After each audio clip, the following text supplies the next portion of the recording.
Hello everyone. Let us talk about India's education system. 80% of the engineers and 93% of the MBA graduates are unemployable in India. These numbers are horrifying. That clearly indicates that there are a lot of problems in the Indian education system. Let us talk about them one by one. Number one, rat race. In Indian education system, the rat race problem is a major one because because there is a lot of comparison between the students and that how much marks and all these things are very much comparable in the Indian society also also every student, every kid is assumed to be the same, but every student have his or her own different capabilities which are not measured because there is a lack of academic and career counseling in India. And that is why the only career options that are left with are a few like engineering, medical, or government jobs. Only these things are the focus of the Indian society and students also. So this is a problem which creates a lot of pressure on the minds of students so that they cannot explore different things because the new age world requires a lot of skills which are not at all in abundance in the market, and there is a great gap. But no one is there to fill that gap because all the students are just busy in getting a job, or getting some entrance exam, clearing some entrance exam. But the real life skills are very different, which are not being met by the students. So for solving this problem, there must be some career counseling. Even the government can launch some career counseling programs. The government can initiate a mentorship program, like the Delhi government initiated a mentorship program in which every student will get a mentor so that he get a proper guidance, and also he or she can explore that what are the natural and what are the natural talent in them, so that they can explore that and get a good career in that also.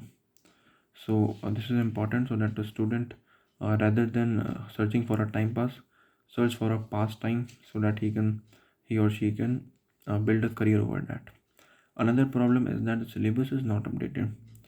A whole generation learned that there are 116 elements in the periodic table because that was not printed in the NCERT textbooks for over 10 years. But even at that time, it was searched, discovered that there are 118 elements. So this is a trivial example that the syllabus is not updated. But at the macro level, if we see that then the gap between the requirements of the industry and the gap between the what is being taught in the institutions is very high. So this must be met because even in the best engineering colleges in India, or even the medical colleges, uh, what is being taught in the classrooms are not what is being asked by the recruiters. So that is why students generally go to the online platforms like Udacity and Udemy to learn their skills, get themselves skilled, and then they appear for the job interviews and all.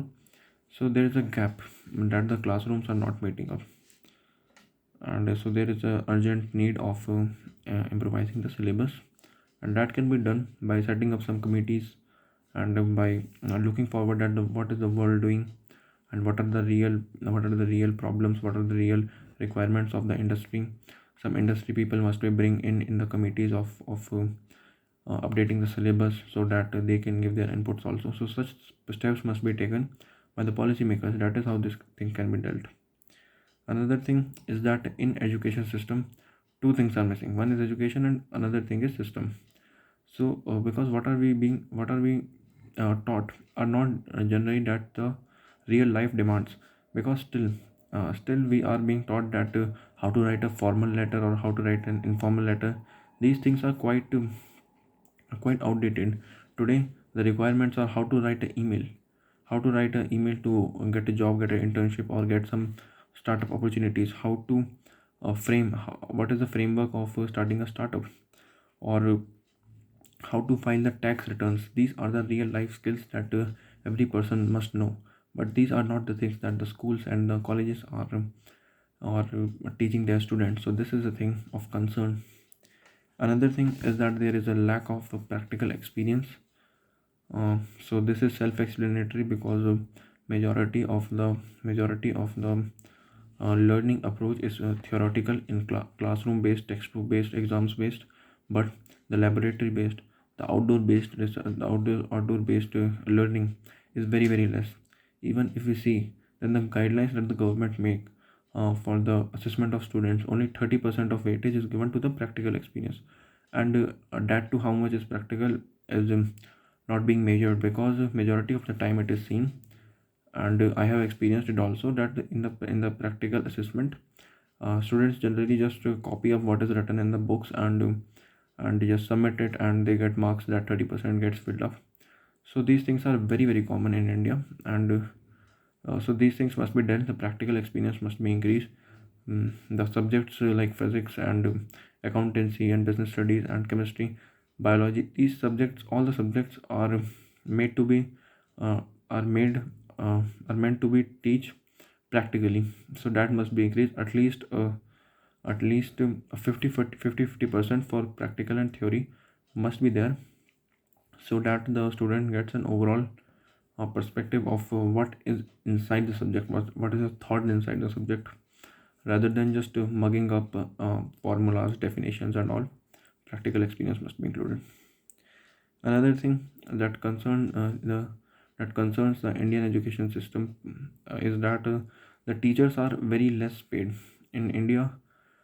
There is a shortage of teachers, and those teachers who are there are very less paid, and due to the less payment, the teachers are most of the times not up to the mark, uh, either in their knowledge capacities, or either in their explanatory talent. So teachers must be paid more. Even there are some suggestions by some experts, like in the administration, India is having IAS, in the police, India is having IPS. Then in the teaching sector, there must be something like ITS. So, and some good facilities must be there for teachers, good pay scale must be there, so that the teacher are being valued and respected in the society.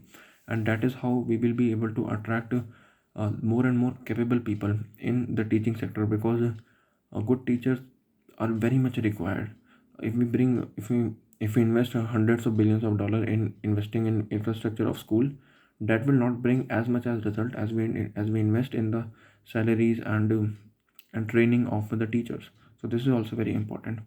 So the government must think about it, and the quality and quantity of teachers must be more, because in India many times it is seen that the student to teacher ratio is about 100:1. That is huge, and that is very bad, and that must be taken care of by recruiting more and good teachers. So these were some of the problems, and I have mentioned the solutions with them. But another solutions can be inculcating sports with studies, because things like sports can inculcate some good values inside the students. Some teamwork, leadership qualities must be there, which are required in the real life. So sports can also be a thing that can be introduced to the education system, so that the overall development of the children is taken care of. Another thing is that vocational training must be there. Like if a student is not good enough in the academics, then vocational training must be there. We can take example of Germany, in where vocational training is very much mandatory. One student learns how to do the carpenter's work, how to do the plumber's work, how to run a canteen. Everything is everything is taught to the student, so that he can use them in his or her real life. And that's how we will be able to get some uh, really good human resource to run this country. So this was about Indian education system. Thank you very much.